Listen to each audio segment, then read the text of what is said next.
Our next section is our questions of the day. And I've got two different ones that I'm going to share today. One's kind of an easy one, and one takes a little bit longer. But these are questions that have come up.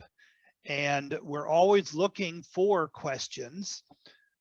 You can always submit those to me. If you have them to me by the 1st of the month, then there's a good chance that we can address it at our third Wednesday workshop. At this point in our years of Linux, we need to know what is it that you need to know, because we thought we've shared everything. And so we need ideas. And then some of these ideas that you send will need presenters, because I don't know everything. And so if you have a good idea, you might find that I kick that back out to say, who can help us with this information? Okay, switch computers.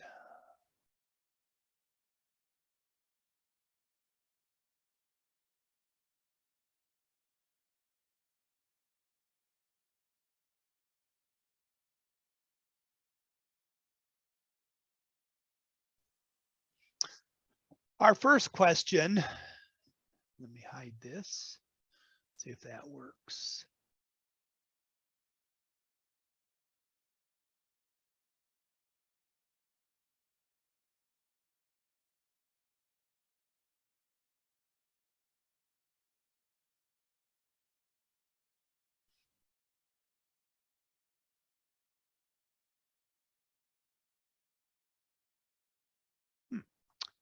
No. One little problem is that that box cannot go away. I can drag it down to the bottom, but then it kind of hides.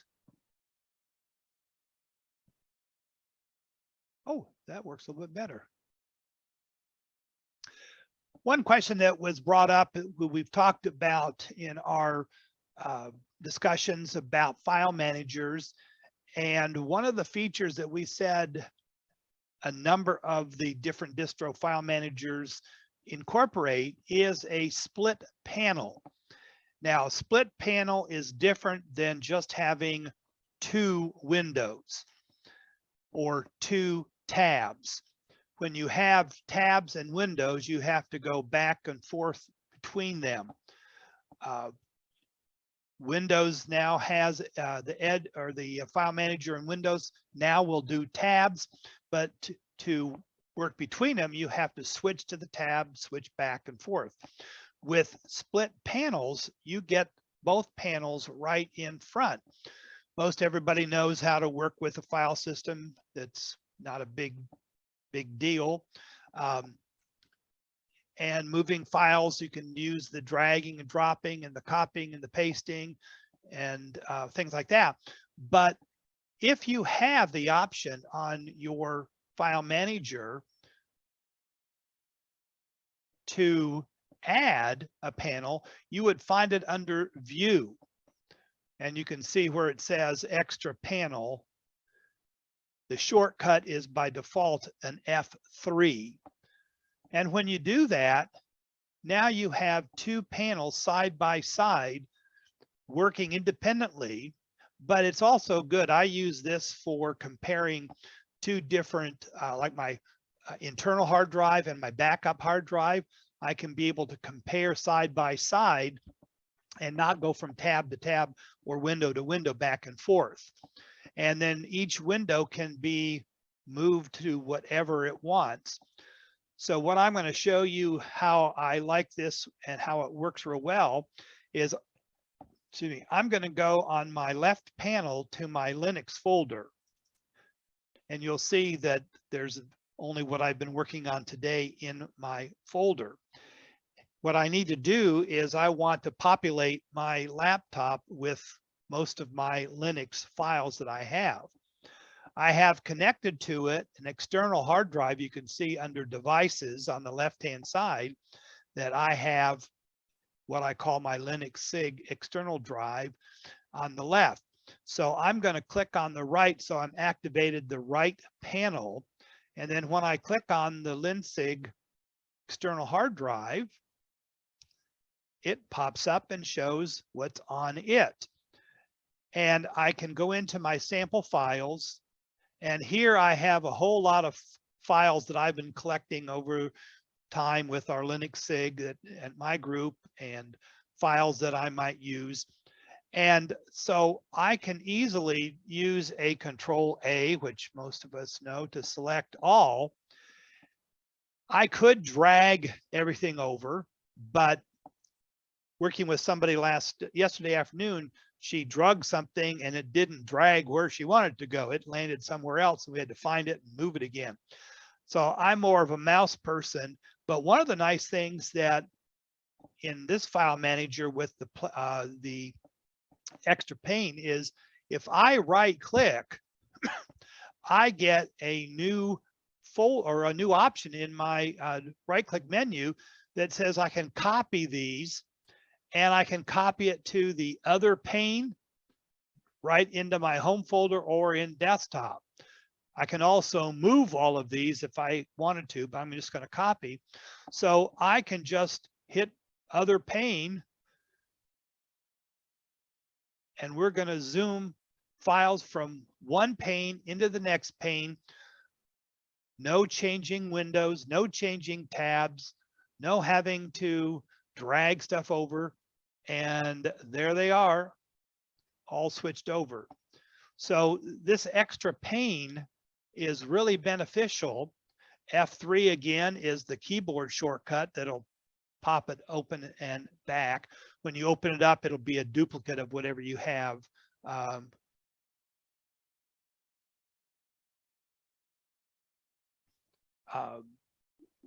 What you have on there. So that's an extra feature. Now, not all of them have it. The last time I looked, the Nautilus file manager that comes with the GNOME desktop didn't have that feature. You would have to open up two different managers and copy paste back between that. So that's how easy it is. View the extra pane, and then with the option of copying to the other pane, whatever you selected can go right over, or you can just drag over. And that's a lot easier than trying to drag over into your tree on the right-hand side. One other little thing that I'm going to do as an extra, I'm going to get rid of the extra pane, is that now that I have, I'm going to go back to my home. Now that I have my Linux folder populated with a lot of files, I would like to be able to access it quickly through the navigation tree on the left-hand side. If I go to the Linux folder and then do that, and I go up to bookmarks, I can just add a bookmark. Right now, there's the default bookmarks, but if I go and say add a bookmark, down here at the bottom, I've got a new section called bookmarks that I control and add. And now, if I come to my file manager, I can get to my Linux folder that quick. And so you can add bookmarks, go to the folder you want to do, and then you can add them. If you go to the editing the bookmarks,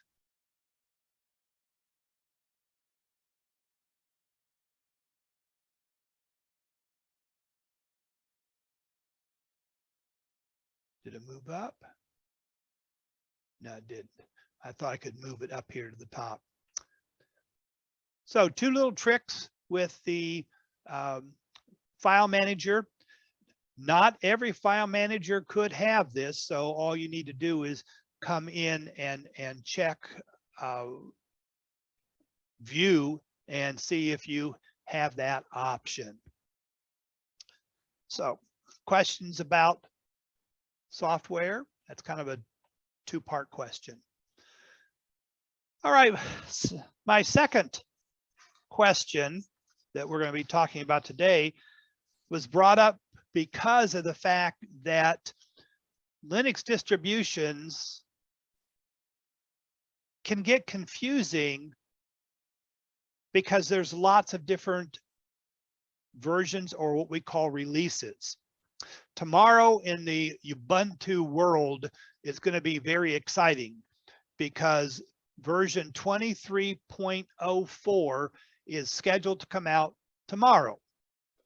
And so all of those people who are on different Ubuntus, Cal has an option. Orv has an option that his KDE 2304 comes out tomorrow, and the GNOME one. So the whole Ubuntu world is excited. But about a month ago, the Ubuntu 22.04.2 was released.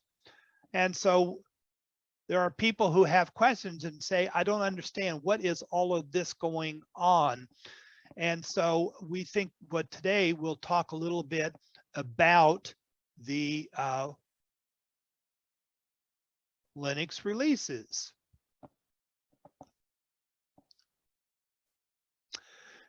Now, basically there's a standard, or some people call it a fixed release. The distro that you are using determines what that's going to be. You don't have a choice within that. They do it. Major new releases are brought out at pretty much regular intervals. And you would get a new release with maybe the newest software and newest event or things for your computer. So each version comes out and it's a new one. And then you kind of have to decide whether you're going to move up to it or not. Now, software is tested. All the software that goes into these distros are tested. And then at a certain point, they said, this is it. This is the version we're going to use. If a new version for a piece of software comes out, it probably won't be included until the next time. But you're going to have a whole new packet of programs, features, updates to your version. And those are on standard fixed releases. Now, rarely anything new is added during the cycle between these big ones, except mostly security fixes, the Mint that a lot of us use. There are some visual changes, subtle changes that might be added, but nothing really big. Typically, you get bug fixes, security updates, and maybe you might get some minor features that maybe there was a little kink in it or something, and so somebody says, oh, we need to smooth that out. But pretty much these standard releases are for a certain period of time and they stay put. Now, some people don't like that. They say, well, you know, there's a new version of such and such software and I really want that one. And you're more than welcome to go out and get the new one. But you have to understand that there could be problems if you install that. And since the distro hasn't really tested that one out, they can't guarantee that this piece of software won't do something, and maybe not so good, to your operating system. The other thing that'll happen usually is that if you install a program that you went out to get, your distro will no longer automatically update that, because it updates the software that's in its repository, in its preset, amount of files, but you can do that. The standard or fixed release is best if you want stability that has software and programs and features that have been tested intensely, so that you know this is going to be a good running operating system. It's more stable, but comes at a cost, providing not so up-to-date versions of software. And that all depends on how long is your distro's standard release cycle. So let's look at a couple examples of these standard release distros. Debian, which is the parent group for everything that we mostly talk about here, has been known that it's in no hurry to get out a new version until they are more than 100% that it's ready.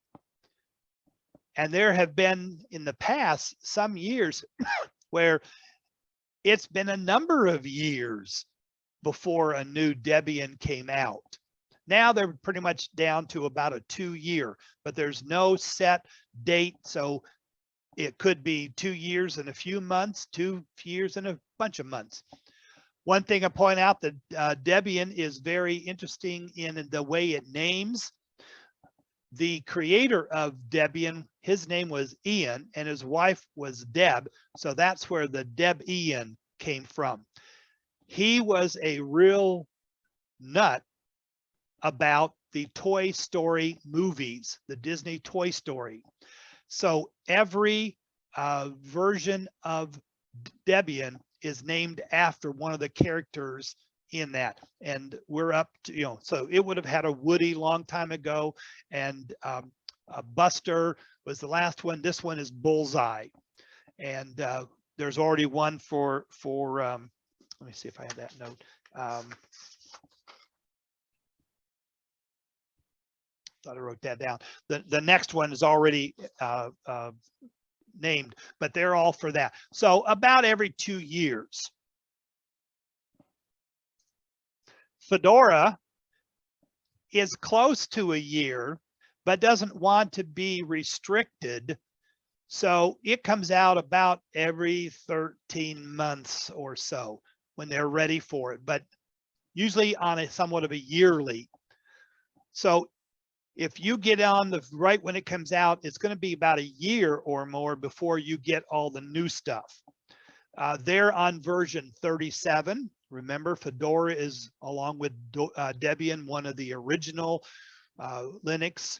So it's been out. Now, as a comparison, even though they call it Bullseye, it's number 11. So in the same amount of time that these two distros have been open, Debian has had 11 versions, but Fedora is up to 37.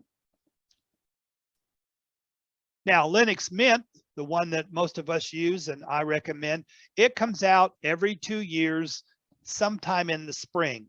There is no set month. It might be early spring, middle spring, late spring, but every year in the spring will be a new one. And it's only in the even years. So there will not be one coming out this year. The next one will be next year. So this is good because it's a good 2 years and then a new one. They are up to version 21, but they've kind of changed the numbering system. Another long-running Linux is OpenSUSE, and Leap is, again, every few years. Most of these developers, they don't want to be tied down to a date. And Microsoft was the same way. We used to have a date set for when their big fall and spring versions would come out, and they finally had to change it to H1, H2. So sometime in the first half of the year, sometime in the second half of the year. But OpenSUSE does it every few years. They're up to version 17. Now, Ubuntu is a kind of a unique. They have one come out every 6 months in the April and October. So like I said, the last one was 22.10, and the newest version comes out tomorrow, unless they snuck it out on me, will be 23.04. And so when I started out in Linux a number of years ago, I was a Ubuntu person, and every 6 months I would run to Columbus to a group that Linux users, and we would run to a library. We'd all bring our disks with the newest version of Ubuntu. We'd have an install party, and we'd all be running the newest one. And 6 months later, we'd come do another one. I have since kind of dropped that because to me it was changing too much. So I'm more, as you see with Linux, a kind of a 2-year guy. Now let's switch to rolling release. And the difference with rolling release is that when you decide that you want to go to one of these distros that is a rolling release, you just jump on the moving walkway, I call it, and you get the current, whatever is current that very minute, and that's it. You jump and you get one. You install it once, and then you never ever, unless your computer totally crashes, you never reinstall because it updates endlessly all the time. If you think Microsoft used to be crazy with all their updates, rolling releases, you can have updates many times a day, every day. You know, you just don't know. You just get them all the time. And with a rolling release, the problem is as soon as software comes out, you get it. And there's no guarantee that this new software isn't going to mess up something in your computer. But this is for people who I want the latest and greatest, and I want it right now. So you get that, whether it's from the kernel or all the way up to some software piece that you use, you're going to get the newest one as soon as it comes out. There's no waiting for the next version because in a rolling release, there is no next version. You just jump on it when you want to switch to it at that point. So there's no numbering with it. It's just that distro. Rolling releases are best if you want to live on the bleeding edge, and you got to have the newest and greatest whenever.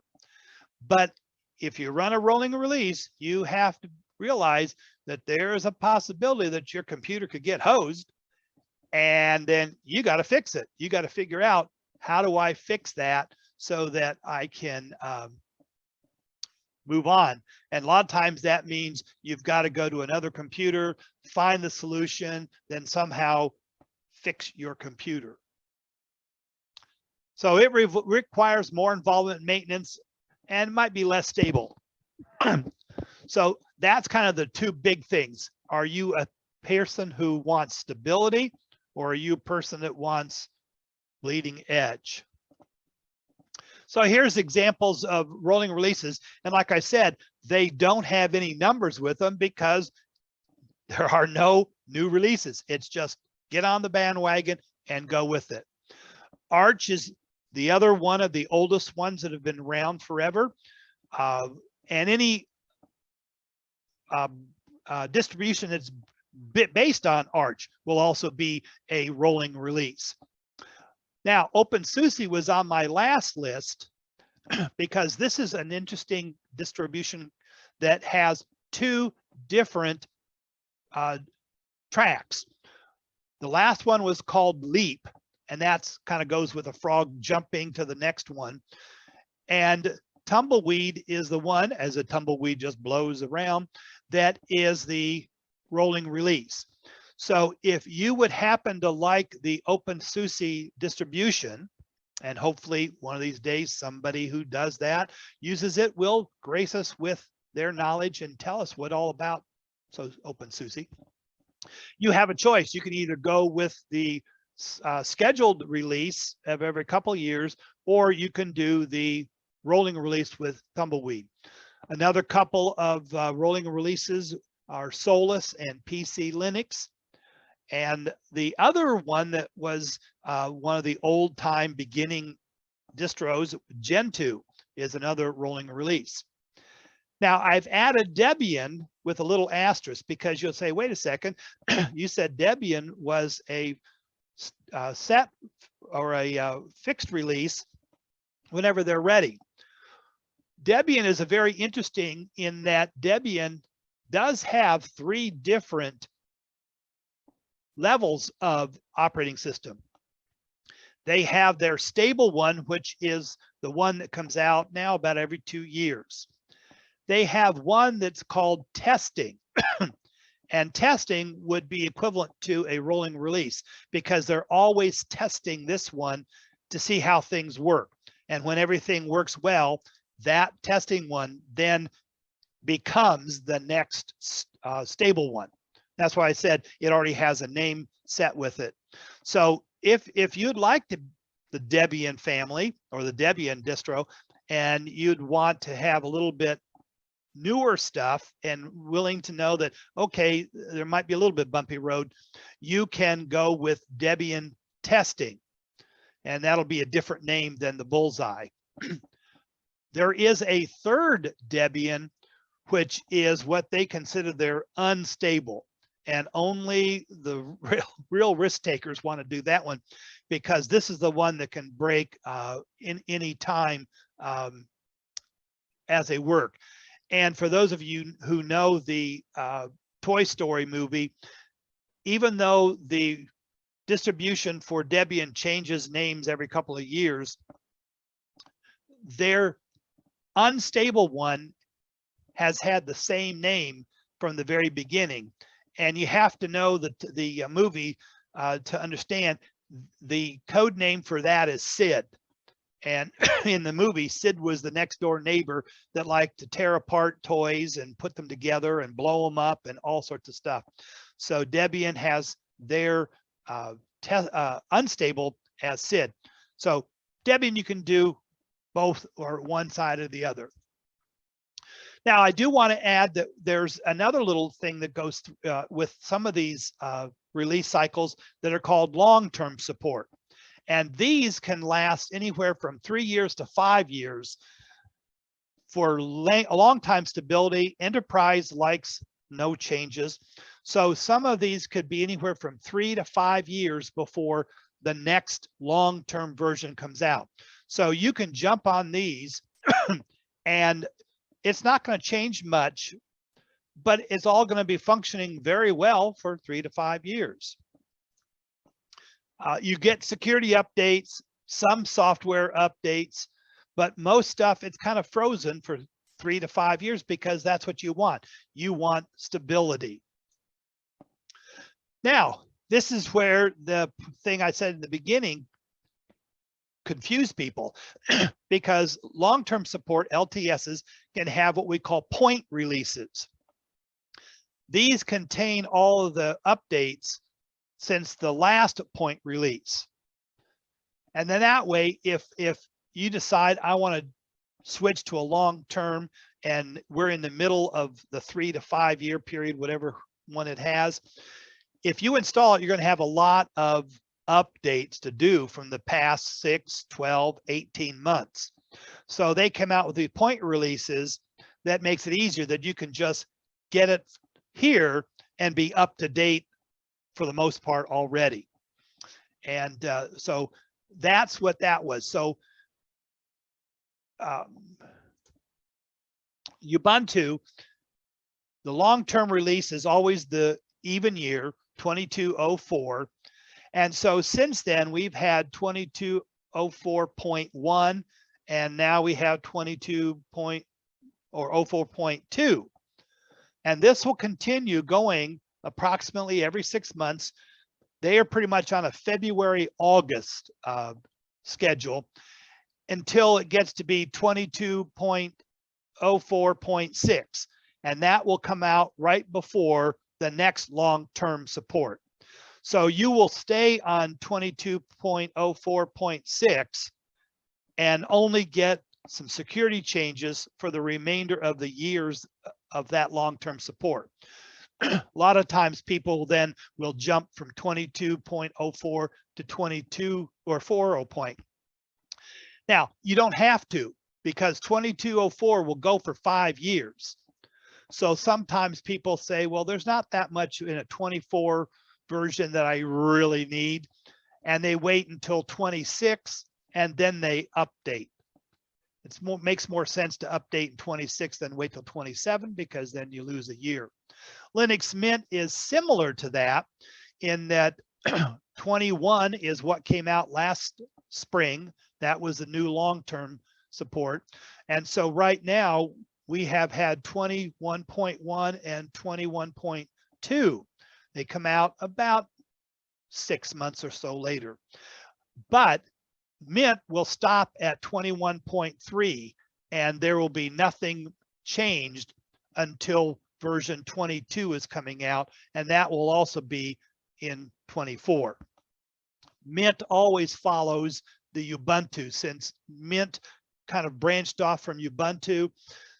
When Ubuntu comes out with a new one, Mint takes a look at it and says, what do we like about what Ubuntu did? What do we not like?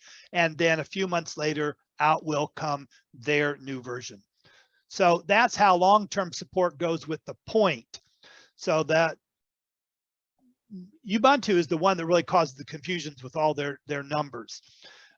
So 0.1s will just get you. I do not have to switch from 21 Mint to 21.1 if I didn't want to. I'll get most of the security updates and things like that. But you might find that they've changed some colors for the themes, or they might added some more backgrounds or something like that. So you'd have to decide, read through what is different about the 0.1, and if you like it, you move to it. So that pretty much kind of ends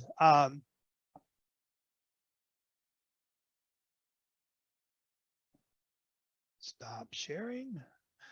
Pretty much ends kind of an overview of distributions and their standard and fixed releases and point releases. And as you said, or as I said, you decide, do you want to be on the one side with fixed releases, or do you want to be on rolling releases and never have to install again and get all those features? So it's kind of up to you on that. Unless Judy has any questions to go with that. Question. Bill says there's other cross-platform apps, Zoom, Microsoft Edge, and Dropbox. Can you add an audio bit depth column to your file manager? An audio depth column? Bit, B-I-T, depth column. I don't know if I know what that is. In terms of your file manager, there's a whole list. Let me just get that up again. That's from Steve Parker. He can clarify that. Yeah. When you go up to your view,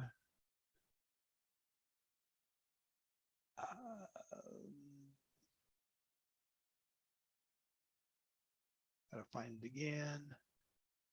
In preferences, when I go to do my list columns, there's all the things I can list in my file manager.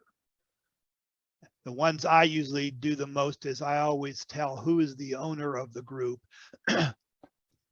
But there's the size, location, so I don't see anything about an audio, whatever.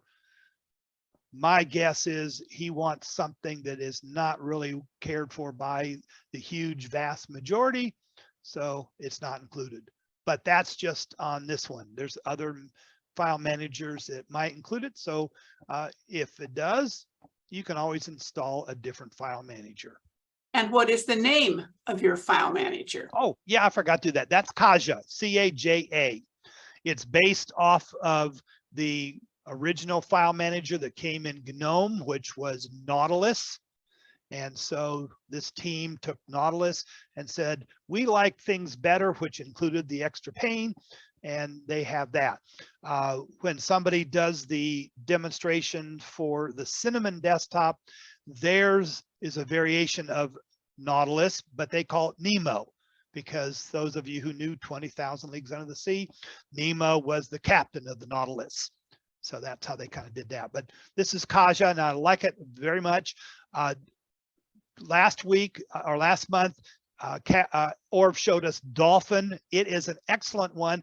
And the only reason I don't run Dolphin is that when you install Dolphin, you install a whole bunch of KDE with it. And I don't want to be a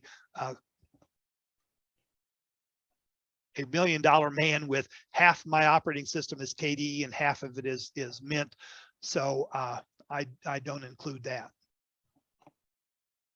Is there a mailing list for update notifications, or does the individual have to watch for public announcements Update notification, on updates? that always comes with your computer automatically. Thank you. When I switch later, you'll see that each of us have talked about that there's always a icon that pops up and says you got updates.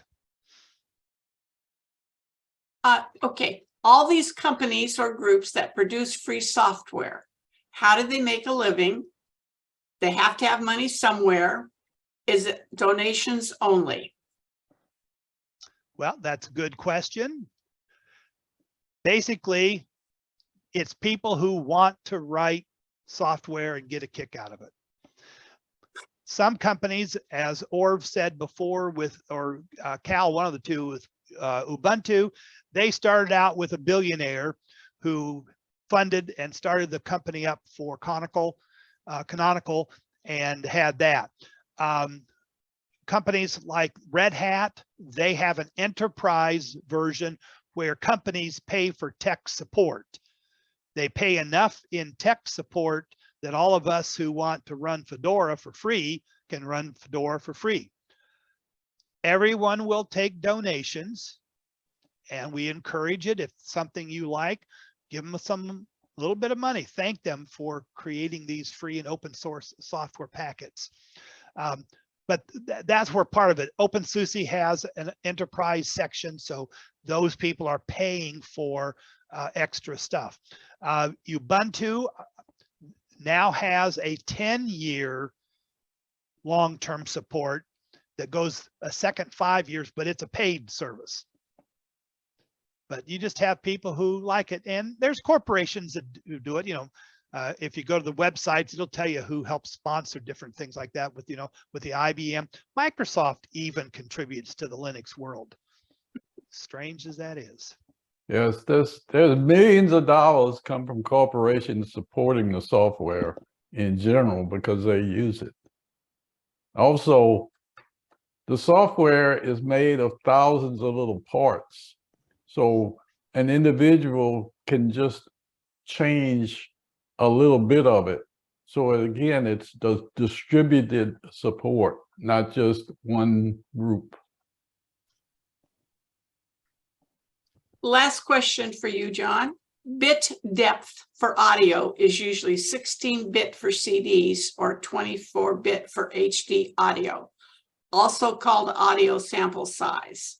Windows 7 had it, Windows 10 does it, and I guess then the next thing would be, does that appear in your Linux file manager?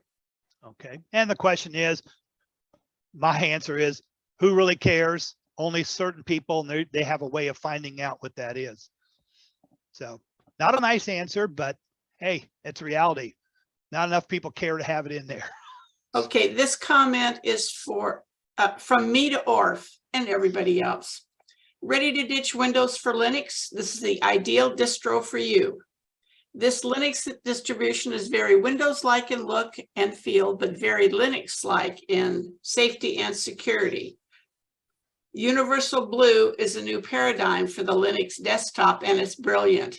How do you, and then underneath that is how to use KDE Plasma Places for a much more efficient desktop. And that's a brand new out today ZDNet article that I just saw. I did read that article. Smarty pants. I skimmed it. I got to go back and look at it. A little bit different philosophy, but anything that encourages people to be aware of the capabilities and deficiencies of their operating system is a good thing. And a link to that article will be on APCUG's Facebook account today. Great. I'm finished on my end, okay? Okay. All right.